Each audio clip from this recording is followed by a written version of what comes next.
Hello dear, welcome करता हूँ आप सभी को यूट्यूब चैनल नर्सिंग ज्ञान में। यह वीडियो नंबर 4 है कॉमन क्वेश्चन का।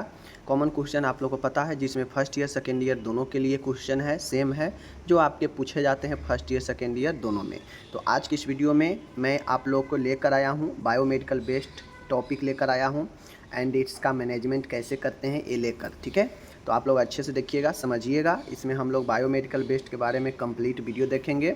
मैं बता दूं, यह मेडिकल सर्जिकल नर्सिंग 1 में आपको मिल जाएगा। ठीक है, और उसके बाद यही क्वेश्चन आपको जीएनएम फर्स्ट ईयर के माइक्रोबायोलॉजी में देखने को मिल जाएगा। ठीक है, कब कहाँ माइक्रोबायोलॉजी में देखने को यह क्वेश्चन मिल जाएगा फर्स्ट ईयर में। ओके, तो कहाँ क्वेश्चन है आप ये भी समझ गए। चलिए, कॉमन क्वेश्चन का यह चौथा वीडियो, इससे पहले 3 कर चुके हैं, नहीं देखे हैं तो जाकर आप लोग जो है वह वीडियो ज़रूर देखिएगा। ठीक है, चलिए सबसे पहले यहाँ पे हम लोग जानते हैं कि बायोमेडिकल बेस्ड में होता क्या है और इसके प्रबंध से आप क्या समझते हैं। ठीक है ना, तो हमसे यही पूछा गया है अभी कि what do you understand with biomedical based and it's management. मतलब बायोमेडिकल बेस्ड कचरा क्या होता है और इसका प्रबंध क्या होता है, बताइए। चलिए देखते हैं। बायोमेडिकल बेस्ड, बायो मतलब क्या होता है, जैविक, और मेडिकल मतलब होता है चिकित्सीय, बेस्ड मतलब होता है कचरा। समझ गए। देखिए, अस्पतालों तथा स्वास्थ्य केंद्रों में मरीज की देखभाल के दौरान, निदान के दौरान और उपचार के दौरान तथा विभिन्न रिसर्च गतिविधियों के दौरान उत्पन्न होने वाले कचरा जैव चिकित्सीय कचरा बायोमेडिकल वेस्ट कहलाता है। देखिए, मरीज अस्पताल में, हॉस्पिटल में या स्वास्थ्य केंद्रों में मरीज का जो देखभाल किया जाता है, उस देखभाल के दौरान, उसके निदान के दौरान, उसके उपचार के दौरान और विभिन्न रिसर्च के दौरान जो है, जो भी उत्पन्न होने वाला कचरा होता है वह बायोमेडिकल वेस्ट कहलाता है। अब एज फॉर एग्जांपल, मरीज अस्पताल में भर्ती है, तो मरीज जब अस्पताल में भर्ती होता है तो आपको पता है कि उसको ट्रीटमेंट चलता है। ठीक है, ट्रीटमेंट में जैसे सलाइन लगा, सलाइन का बोतल ख़त्म हो गया, उसका पाइप जो होता है ख़त्म हो गया, तो वह एक कचरा हो गया। ख़त्म होने के बाद उसको हम दोबारा यूज नहीं करते हैं, उसको फेंक देते हैं, तो वह भी एक कचरा हो गया। जैसे दवाई का रैपर हो गया, तो दवाई निकाले, रैपर उसका बेकार हो जाता है, वो भी एक कचरा है। जैसे मरीज खाना खाया, कुछ खाना जो है थाली में छोड़ दिया, वो भी एक कचरा। जो भी व्यर्थ बेकार होता है जिसको हम दोबारा यूज नहीं करते हैं, तो वह कचरा ही हो जाता है। तो वही कहता है, अस्पताल में, स्वास्थ्य केंद्रों में, रिसर्च में, ठीक है ना, इन सभी गतिविधियों में मरीज के उपचार, निदान, ठीक है ना, रिसर्च में जो भी उत्पन्न होने वाला बेकार पदार्थ है वह बायोमेडिकल वेस्ट ही कहलाता है। बातें को समझ गए। चलिए, यहाँ पे इंग्लिश आपके दिए गए हैं। ठीक है, अब यहाँ पे आता है इसका प्रबंध क्या कहलाता है, बायोमेडिकल वेस्ट मैनेजमेंट क्या कहलाता है। देखिए, बायोमेडिकल वेस्ट तो आप समझ ही गए। अब उसका हमें पूछ रहा है कि मैनेजमेंट, उसमें मैनेजमेंट ऐड कर दिया है, मतलब उसका प्रबंध, बायोमेडिकल जैव चिकित्सीय कचरा का प्रबंध क्या है, बताइए। तो चिकित्सीय संस्थानों में मरीज की देखभाल प्रक्रिया के दौरान उत्पन्न होने वाले संक्रमित जैविक पदार्थ एवं अन्य कचरे की उचित वैज्ञानिक विधियों द्वारा सुरक्षित रूप से नष्ट करना, जिससे कि पर्यावरण एवं मानव स्वास्थ्य को किसी भी प्रकार का हानि न पहुँचे तथा वातावरण जैव चिकित्सीय अपशिष्ट के संक्रमण से सुरक्षित रहे, उसे जैव चिकित्सीय कचरा प्रबंध कहते हैं। सीधा तौर पर कहा जाए कि जो भी कचरा है, जो भी मरीज के देख रेख या जो भी रिसर्च में, जो भी मतलब मरीज से जुड़ी हुई जो भी गतिविधि हो रहा है और उससे जो भी संक्रमित पदार्थ या जो भी व्यर्थ पदार्थ निकल रहा है, वो एक प्रकार का कचरा है। ठीक है, चाहे वो दवाई का रैपर हो गया, खाना का हो गया, फल का छिलका हो गया, समझ गए, चाहे या फिर आपका क्या बोलते हैं उसको, जैसे ड्रेसिंग की है, ड्रेसिंग में ब्लड लगा, पस लगा है, वो सब है। ठीक है ना, या फिर मान गए सर्जरी किए हैं, सर्जरी से कुछ बॉडी का पार्ट निकला है, तो वो भी एक कचरा ही है। तो इन सभी कचरा, साथ में जो संक्रमित पदार्थ है, ठीक है ना, उसको वैज्ञानिक तरीके से, अब ये जो बायोमेडिकल वेस्ट होता है ना, ऐसा नहीं है कि हम जो है जैसे तैसे जो है इसको मैनेजमेंट करते हैं। एक प्रॉपर तरीके से इसका मैनेजमेंट होता है, और वह प्रॉपर तरीका एक वैज्ञानिक तरीका से होना चाहिए। ठीक है, ताकि आसपास इससे कोई संक्रमित न रहे, सुरक्षित रहे लोग। इसीलिए ना हम मैनेजमेंट करते हैं कचरा का। देखते होइएगा, आपके गली शहर में आप रहते हैं तो आपके गली में, मोहल्ले में आते हैं नगर परिषद वाले, वो क्या करते हैं, कचरा आपके घर से उठाते हैं और उसको कहीं दूसरी जगह दूर दराज एरिया में ले जाके उसे डंप करते हैं। क्यों ऐसा करते हैं? ताकि जो कचरा है वह लोगों के आसपास न रहे, लोग इससे सुरक्षित रहे, और ऐसे जगह ले जाके डंप करते हैं जहाँ पे जो है घर के एरिया ना हो आसपास, ठीक है ना। तो ये सब चीज़ें हैं, तो यही जो है इसका मैनेजमेंट होता है। ओके, तो मैनेजमेंट का मतलब ही यही होता है कि जो भी कचरा है बायोमेडिकल, उसको वैज्ञानिक तरीके से उचित विधियों के द्वारा सुरक्षित रूप से नष्ट करना, और नष्ट करना इसलिए ताकि पर्यावरण और मानव स्वास्थ्य को किसी भी प्रकार का हानि न पहुँचे तथा वातावरण जैव चिकित्सीय अपशिष्ट के संक्रमण से सुरक्षित रहे। मतलब वातावरण जो है बायोमेडिकल वेस्ट के संक्रमण से सुरक्षित रहे, उसे जैव चिकित्सीय मैनेजमेंट बायोमेडिकल वेस्ट मैनेजमेंट कहते हैं। तो ये तो हो गया मैनेजमेंट कि आखिर मैनेजमेंट है क्या। लेकिन अब कितने तरीके से मैनेजमेंट करते हैं उस चीज़ को भी एग्ज़ाम में पूछता है कि बायोमेडिकल वेस्ट मैनेजमेंट के बारे में बताइए। तो बायोमेडिकल वेस्ट मैनेजमेंट के बारे में ये तो लिखना ही पड़ेगा, साथ में यह एक प्रकार से बायोमेडिकल वेस्ट मैनेजमेंट का डिफिनीसन हो गया, जानकारी हो गया, ठीक है। अब इसके अलग अलग तरीके से हम लोग जो है बायोमेडिकल वेस्ट मैनेजमेंट करते हैं। बातें को समझ गए तो हम लोग देखेंगे। फिलहाल यहाँ पे देख लीजिए, यह इसका इंग्लिश है। अब आता है यहाँ पे कि बायोमेडिकल वेस्ट के हम लोग जो है टाइप्स बताएं। तो यहाँ पे जो क्वेश्चन है, अब जो हम लोग बायोमेडिकल वेस्ट देखे हैं ना, तो बायोमेडिकल वेस्ट कितने प्रकार के होते हैं ये बताना है। जैसे जो बायोमेडिकल जो उत्पन्न होने वाला कचरा है अस्पताल से, रिसर्च से, कामों से, ठीक है ना, मरीज के देखभाल से जो भी उत्पन्न होने वाला कचरा है वह कितने प्रकार के होते हैं। तो आप लोग जानते हैं अलग अलग कचरा होता है, ठीक है ना। अस्पताल एवं कचरे केंद्रों में उत्पन्न कचरे को निम्न भागों में बांटा जाया गया है, ठीक है ना। अस्पताल हो या जहाँ भी कचरा का ढेर लगता है वहाँ आपको अनेकों कचरा मिल जाएगा, ठीक है, अनेकों प्रकार का। उसी में से पहला कचरा जो है वह आता है आपका नॉन इन्फेक्शन वेस्ट, ठीक है ना, असंक्रामक कचरा यानी नॉन इन्फेक्टियस वेस्ट के अंदर। तो इसमें अखबार के टुकड़े, दवाओं के रैपर, फलों के छिलके, खाद्य पदार्थ आदि शामिल है। देखिए ऐसा कुछ जो चीज़ें रहता है जो असंक्रामक रहता है, मरीज से ही उत्पन्न रहेगा। जैसे मरीज को हमने फल खिलाया तो ऐसा थोड़ी ना फल के छिलका भी उसको खिला देंगे, फल के छिलका अलग हो जाता है तो वो भी बेकार हो गया, तो अभी एक कचरा ही हो जाता है। किसी पेपर के टुकड़े में हम कोई चीज़ रख के लाए हैं, अब वो उसको हट चुका है, पेपर के टुकड़ा बेकार हो गया, वो भी एक जो है यही हो गया। दवाई के रैपर हो गया, कुछ खाद्य पदार्थ थे, तो ये सब आपके नॉन इन्फेक्टियस वेस्ट होता है। इन सब में इन्फेक्शन नहीं होता है, समझ गए। लेकिन छोड़ देंगे वहाँ पे तो वह भी इन्फेक्शन हो जाएगा, वो भी इन्फेक्टियस हो जाएगा, समझ गए। तो असंक्रामक कचरा में जो भी सूखा चीज़ें होता है खासकर वह आपके नॉन इन्फेक्टियस में आता है। संक्रामक कचरा इन्फेक्टियस वेस्ट ऊपर था, नॉन इन्फेक्टियस, यहाँ पे है इन्फेक्टियस, ठीक है। देखिए ऐसा कचरा जिसमें संक्रामक जीवाणुओं के पाए जाने की संभावना हो उसे संक्रामक कचरा कहते हैं। जैसे संक्रामक रोग से ग्रसित मरीज के संपर्क में आई हुई सामग्री, आइसोलेशन यूनिट से निकला हुआ कचरा, संक्रमित रोगी के दैहिक द्रव, बलगम तथा उत्सर्जित पदार्थ आदि।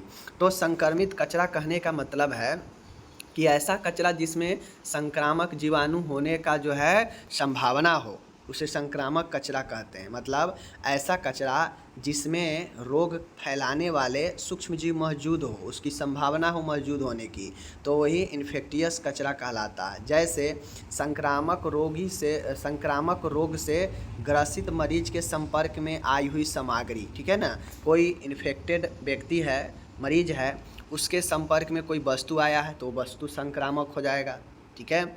ऐसा कचरा जो आइसोलेशन वार्ड से निकला है, तो आपको पता है आइसोलेशन वार्ड में इन्फेक्शन वाला ही मरीज रहता है, तो वहाँ का सामान भी जो है ज़्यादातर इन्फेक्टियस होगा। संक्रमित रोगी के दैहिक द्रव, मतलब उसके शरीर से निकलने वाले लिक्विड जैसे द्रव, बलगम, ठीक है ना, उत्सर्जित पदार्थ, ठीक है ना, ब्लड वगैरह, बलगम वगैरह, ये सब जो व्यक्ति से निकलता है, जो व्यक्ति संक्रमित है, तो वह एक प्रकार का जो कचरा होगा वह भी जो है संक्रमित कचरा ही आएगा। तो यह हो गया इन्फेक्टियस वेस्ट, समझ गए। चलिए अब आगे आएगा इसी में केमिकल वेस्ट। केमिकल वेस्ट का मतलब होता है ऐसा कचरा जिसमें रासायनिक पदार्थ हो, जैसे प्रयोगशाला से निकला हुआ कचरा, खराब हो चुके डिसइंफेक्ट आदि। समझ गए। केमिकल वेस्ट कहने का मतलब है, जैसे रिसर्च में देखते होइएगा कि रिसर्च के काम चलता रहता है, तो उसमें बहुत सारे ऐसे वेस्ट होते हैं जो केमिकल ख़राब हो जाते हैं, वेस्ट हो जाते हैं, उसे फेंक दिया जाता है, तो वह भी एक प्रकार के कचरा ही है, बट वह केमिकल वाला कचरा है, केमिकल टाइप्स का। बातें को समझ रहे हैं। चलिए, चौथा है नुकीला कचरा, शार्प वेस्ट। समझ गए। शार्प वेस्ट कहने का मतलब होता है कि ऐसा कचरा जो नुकीला हो। समझ गए। ऐसा कचरा जिसमें नुकीले व्यर्थ पदार्थ हो, जैसे सिरिंज, नीडल्स, ब्लेड, स्कैल्प्स, चाकू, intravenous infusion set, blood infusion set, ये सब नुकीला, मतलब जिस कचरा जो कचरा बेकार पदार्थ नुकीला होगा वह शार्प वेस्ट में आएगा, नुकीला कचरा में आएगा। समझ गए। पाँचवा है रेडियो एक्टिव कचरा। ठीक है, रेडियो एक्टिव वेस्ट, ऐसा कचरा जिसमें रेडियो एक्टिव पदार्थ हो, जैसे रेडियोथेरेपी के बाद शेष बचे द्रव, रेडियो न्यूक्लियस से उपचारित रोगियों के मलमूत्र आदि। तो देखिए, रेडियो एक्टिव वेस्ट कहने का मतलब है कि जो कैंसर वाले मरीज होते हैं तो उनको रेडियोथेरेपी चलता है, तो उनमें रेडियोथेरेपी में जो भी उनका शेष पदार्थ बच जाता है रेडियोथेरेपी के दौरान, वह जो है आपका रेडियो एक्टिव पदार्थ होता है। रेडियो न्यूक्लिड्स से उपचारित रोगियों के मलमूत्र भी जो है आपको रेडियो एक्टिव वेस्ट में ही आता है। समझ गए। छठा है, कहता है फार्मास्यूटिकल कचरा, फार्मास्यूटिकल वेस्ट। फार्मास्यूटिकल वेस्ट के मतलब होता है कि वैसा पदार्थ जो बेकार है, वैसा पदार्थ जो दवाई वाला हो लेकिन वो बेकार हो चुका हो। ठीक है, इसमें ख़राब हुई दवाइयाँ आदि, उपयोग में न लेने वाली दवाइयाँ शामिल है। तो फार्मास्यूटिकल देखते होइएगा कि रोड किनारे बहुत सारे दवाई फेंका रहता है जिसका डेट एक्सपायर कर जाता है, ठीक है, या ख़राब हो जाता है, तो उसको ऐसे ही रोड के किनारे फेंक देता है। तो फेंकने का मतलब क्या है कि वो बेकार हो गया, वो एक प्रकार का कचरा है। समझ गए। तो वही है, फार्मास्यूटिकल का वेस्ट होता है। सातवां है पैथोलॉजिकल वेस्ट, यानी पैथोलॉजिकल कचरा। इसमें मानव रक्त एवं अंग, दैहिक द्रव, मानव ऊतक आदि शामिल है। देखिए, इसमें मानव का रक्त, मानव का अंग, दैहिक शरीर से निकलने वाला द्रव, मानव का ऊतक आदि शामिल है पैथोलॉजिकल वेस्ट में। समझ गए। पैथोलॉजिकल जो होता है वह शरीर से निकलने वाला जो भी पदार्थ होता है, जो वेस्ट होता है, वह पैथोलॉजिकल वेस्ट में आता है। समझ गए। आठवां है यहाँ पे वेस्ट कंटेनिंग हेवी मेटल, भारी धातु युक्त कचरा। अब बहुत सारे ऐसे कचरे होते हैं जो मेटल के होते हैं, हेवी होते हैं, तो वह भारी धातु युक्त कचरा होता है। जैसे बीपी वाला मशीन होता है, आप मशीन में बैटरी लगाते हैं, डिजिटल वाला में चलता है, जब वो बैटरी ख़राब हो जाता है, डिस्चार्ज हो जाता है, तो आपको बैटरी फेंकना पड़ता है। ठीक है, तो वह बैटरी जो हम फेंकते हैं वो बेकार हो जाता है, तो वह स्फेग्नोमीटर के गेज आदि इसमें शामिल टूटे हुए थर्मामीटर होते हैं। तो यह सब मेटल के बने होते हैं और जो बेकार हो जाते हैं तो वह भारी धातु युक्त कचरा में आते हैं। ठीक है, जिसको निपटाया जाता है, जिसको इधर उधर छुड़ा नहीं जाया जाता है। समझ गए। तो इस प्रकार से मैंने 8 टाइप्स के आपको कचरा बता दिया। आपको इसको जो है क्या करना है, अच्छे से इसको लिखना है। अगर आपसे पूछेगा कि बायोमेडिकल वेस्ट के टाइप्स बताएं, कचरे का टाइप्स बताएं, तो ये सारे टाइप्स हैं। ठीक है, जिसमें शार्प वेस्ट होगा, जिसमें आपको वेस्ट कंटेनिंग हेवी मेटल होगा। समझ गए। अब ऐसा नहीं है मैंने यहाँ टाइप्स पढ़ाया है तो आपको इसको सीरियल लिखना है, नहीं। जो 8वां नंबर है उसको 1 पर भी लिख सकते हैं, जो 6ठा है उसको 2 पर भी लिख सकते हैं, जो 7वां है पैथोलॉजिकल वेस्ट इसको 3 पर भी लिख सकते हैं। ठीक है, pharmaceutical waste, radioactive waste, sharp waste, chemical waste, infectious waste, non infectious waste. तो इस प्रकार से सारे के सारे को आप इधर उधर करके लिखिए, कोई दिक्कत नहीं, बट जानकारी होना ज़रूरी है। ओके, आगे चलते हैं।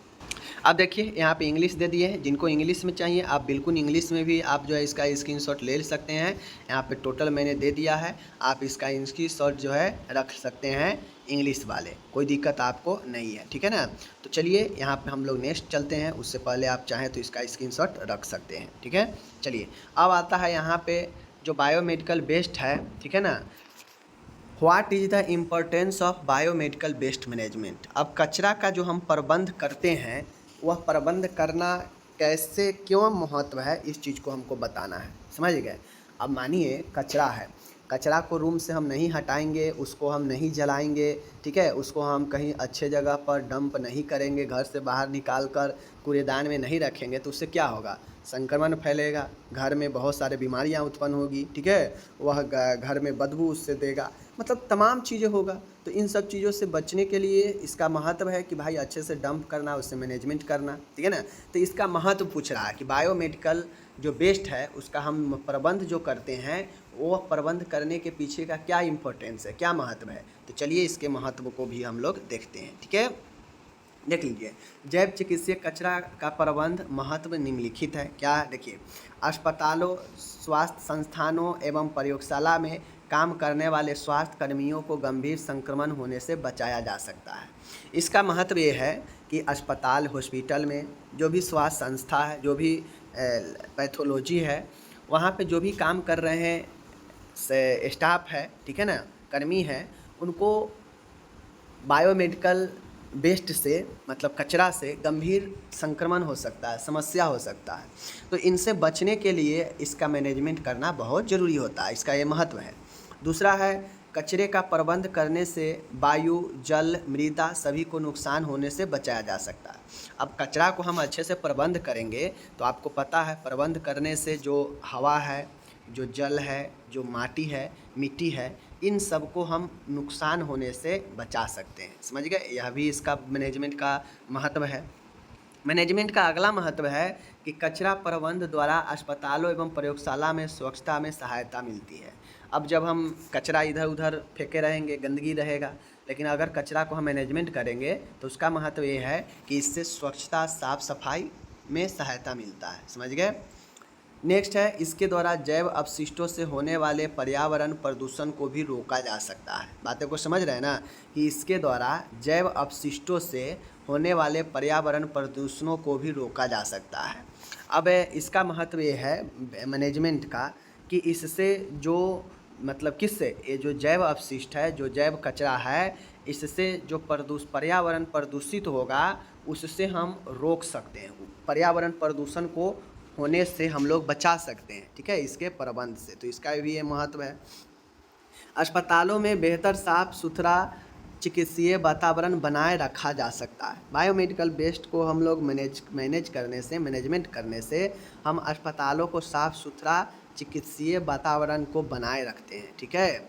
छठा है, इसके द्वारा स्वास्थ्य सुविधा में सुधार आता है। जब आप अपने आसपास चीज़ों को साफ़ सफाई रखते हैं, बेहतर रखते हैं, तो अच्छा लगता है, उससे जो है कहीं ना कहीं जो है आपके स्वास्थ्य पर भी असर पड़ता है और स्वास्थ्य में भी सुधार आता है। नेक्स्ट है, इसके द्वारा जैव अपशिष्टों का प्रबंध करने वाले कर्मचारियों को सुरक्षा प्राप्ति होती है। अब इससे होता यह है कि जो जैव अपशिष्ट का प्रबंध करने वाले कर्मचारी हैं, जो बायोमेडिकल वेस्ट को मैनेज करते हैं, उनको भी जो है सुरक्षा इससे मिलती है, ठीक है। इसके द्वारा उपयोग किए हुए उपकरणों एवं दवाइयों का पुनः उपयोग होने से बचाया जाता है। बायोमेडिकल वेस्ट से होता यह है कि जो चीज़ें बेकार हो चुका है, जो चीज़ें उपयोग हो चुका है या ख़राब हो चुका है, तो उसको मैनेजमेंट कर देने से, प्रबंध कर देने से दोबारा उपयोग होने से बचा जाता है। समझ गए। 9वां है, उसके उचित कचरा प्रबंध के द्वारा अस्पताल में भर्ती कई अन्य कमज़ोर प्रतिरक्षा वाले मरीजों को सुरक्षा प्रदान की जा सकती है। अगर मान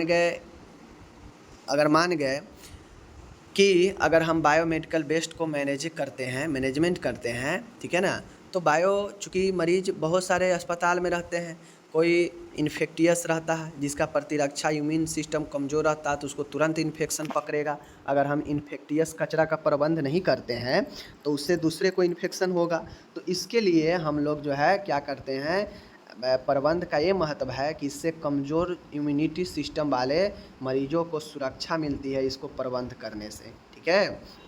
नेक्स्ट है 10वां है यहाँ पे, इससे स्वास्थ्य कर्मचारियों एवं मरीजों की जीवन सुरक्षा कर उनका विश्वास बढ़ाया जाता है। बायोमेडिकल को मैनेजमेंट करने से जो भी स्वास्थ्य कर्मचारी है, जो भी मरीज है, उनका जीवन का सुरक्षा करके उनको विश्वास उनके अंदर बढ़ाया जाता है। अब आप लोग देखते होइएगा, बायोमेडिकल वेस्ट को मैनेज करने के लिए उसके लिए स्वास्थ्य कर्मी होते हैं जो किस तरह से मैनेजमेंट करना है ये बताते हैं, ठीक है। बायोमेडिकल इंजीनियर होते हैं बहुत सारे संस्थानों में। बड़े बड़े संस्थानों में। आगे है यहाँ पे, इसके द्वारा मरीजों को अन्य बीमारी या जटिलता होने से बचाया जा सकता है। इसके द्वारा मरीजों को अन्य बीमारी और अन्य जटिलता होने से बचाया जा सकता है। बिल्कुल सही बात है। मान गए मरीज को कोई अन्य बीमारी है तो दूसरा संक्रमण, दूसरा कचरा से दूसरा बीमारी फैल सकता है, तो ही कहता है अन्य बीमारी और अन्य जटिलता होने से बचाया जा सकता है। जैसे मान गए इंजेक्शन लगा दिए, ठीक है, और वह इंजेक्शन को सिरिंज जो होता है नुकीला होता है, हम उसको इधर उधर फेंक देंगे, ठीक है, अच्छे से हम उसका मैनेज नहीं करेंगे, इधर उधर फेंक देंगे तो क्या होगा, वह किसी के पैर में हाथ में चुभ सकता है, चुभ जाएगा तो उससे उसको परेशानी हो जाएगा, उससे जटिलता आ सकता है। समझ गए? तो यही सब होता है। शीशी फूटा हुआ है दवाई का रैपर और उसको हम इधर उधर फेंक देंगे, वह किसी के हाथ पैर में चुभ जाएगा तो उससे परेशानी दूसरे को हो जाएगा। तो इसीलिए ना हम मैनेजमेंट करते हैं ताकि दूसरों को परेशानी ना हो, जटिलता ना हो, अन्य बीमारियाँ ना हो, ठीक है ना। उचित प्रबंध द्वारा संक्रामक बीमारियों को फैलने से रोका जा सकता है। अगर हम अच्छे से मैनेजमेंट करते हैं तो हम बीमारियों को रोक सकते हैं, संक्रामक बीमारियों को, ठीक है। लास्ट है, इससे रोगों के उपचार और रोकथाम में सहायता मिलती है। अब इसका ये महत्व है कि बायोमेडिकल बेस्ड करने से रोगों का उपचार और रोकथाम में सहायता मिलती है। बातें को समझ गए? तो इस प्रकार से मैंने 13 पॉइंट का महत्व आपको बता दिया कि भाई बायोमेडिकल बेस्ड क्यों करते हैं, इसका क्या महत्व है। ये महत्व मैंने आपको यहाँ पे समझा दिया। वीडियो को 1-2 बार देखिएगा तो आपको अच्छे से समझ में आ जाएगा, ठीक है। उसी चीज़ का मैं यहाँ पे इंग्लिश दे दिया हूँ, आप इसे इंग्लिश में जो है कर सकते हैं, कोई दिक्कत नहीं होने वाला है, ठीक है ना। यहाँ पे टोटल मैं यहाँ पे दे रखा हूँ, तो जिनको भी चाहिए वो अपना यहाँ से कर लीजिए, स्क्रीनशॉट ले सकते हैं। बाकी मैं यूनिट वाइज PDF दे ही रहा हूँ वेबसाइट पर, वहाँ से आप यूनिट वाइज डाउनलोड कर लेंगे, अपने सब्जेक्ट के हिसाब से सब में आपको मिल जाएगा, कोई दिक्कत नहीं होने वाला है, ठीक है। ये चीज़ें हैं। अब यहाँ पे आपको एक चीज़ मैं यहाँ पे समझा देता हूँ कि अस्पताल में कचरे का प्रबंध जो होता है, बायोमेडिकल जो बेस्ट मैनेजमेंट होता है अस्पताल में, वह कैसे होता है। अस्पताल से निकले कचरे को अलग अलग रंग के 4 डिब्बे में डाला जाता है। नॉर्मली यही 4 डिब्बा काम में आता है। देख लीजिए, देखते हो, या किसी भी अस्पताल में आपके कचरे का अलग अलग रंग का डिब्बा होता है, वह रंग बताता है कि किस रंग के डिब्बे में कौन से कचरे को डालना है। समझ गए? जैसे इधर डिब्बे का रंग है, इधर डाले जाने वाला कचरा का प्रकार है। समझ गए? जैसे रेड बिन है, लाल डिब्बा है, तो लाल डिब्बा में क्या डाला जाता है, किस प्रकार के कचरा। तो लाल डिब्बे में ट्यूब जैसे NG tube, IV set, catheter और अन्य सभी प्लास्टिक के सामान, जैसे IV सेट भी प्लास्टिक का, कैथेटर भी प्लास्टिक का, ट्यूब NG ट्यूब वगैरह भी प्लास्टिक का, तो ये सब लाल डिब्बे में जाएगा ये कचरा, ध्यान रखिएगा, महत्वपूर्ण है, ठीक है। नीला डिब्बा ब्लू बिन। अब ब्लू बिन में नुकीले सामान जितने होते हैं, जैसे नीडल्स वगैरह, स्केल वगैरह, ठीक है, स्केलपल वगैरह, ब्लेड वगैरह, ये सब जो है जितने भी नुकीले धारदार मिलेगा वह सब ब्लू वाले बिन में जाता है। ओके। पीला वाला जो येलो बिन है उसमें क्या क्या जाएगा, तो जितने भी बॉडी पार्ट होते हैं, सर्जरी वगैरह से निकलते हैं, रक्त मवाद, ये सब लगे जो भी कॉटन है वो सब इसी पीले वाले में जाते हैं, ठीक है। जैसे मानव ऊतक एवं अंग, प्लेसेंटा, ठीक है, एनिमल ऊतक एवं अंग, रक्त मवाद, ठीक है ना, रंजित कॉटन, गॉज पीस, पट्टी, बिस्तर, कपड़े, ये सब पीले वाले में जाते हैं। ओके। एंड चौथा है काला डिब्बा, ब्लैक। काला डिब्बा में असंक्रमित कचरा जैसे सेच बच्चा, खन्ना, फल, दवाओं के रैपर आदि, एक्सपायरी दवाई आदि काला डिब्बा में जाता है। तो ये 4 डिब्बे दिमाग में रखिएगा, आपसे एग्जाम में पूछता है कि मानव ऊतक किस डिब्बे में जाएगा, नुकीले कचरे किस रंग के कलर में जाएगा। एग्ज़ाम में आपके जो है ऑब्जेक्टिव्स में यहाँ से पूछते हैं, ठीक है। तो मैंने आपको यह बता दिया, आपको इसको अच्छे से स्टडी कर लेना है। लाल में जितने भी प्लास्टिक का होगा सब जाएगा, नीला में जितने भी नुकीला वाला होगा वो जाएगा, धारदार वाला, पीला में सारे शरीर बॉडी पार्ट से मिला हुआ सामान जाएगा, काला डिब्बा में जितने भी दवाओं के रैपर वगैरह होते हैं, शेष बचे फल, खाना, एक्सपायरी दवाइयाँ होती है, वो सब यानी असंक्रमित कचरा काला डिब्बा में जाएगा, ठीक है। तो इस प्रकार से मैंने आपको बता दिया। अब आपको इसको अच्छे से पढ़ना है, समझना है। हम मिलेंगे अगले वीडियो में, अपना ख्याल रखिएगा, धन्यवाद।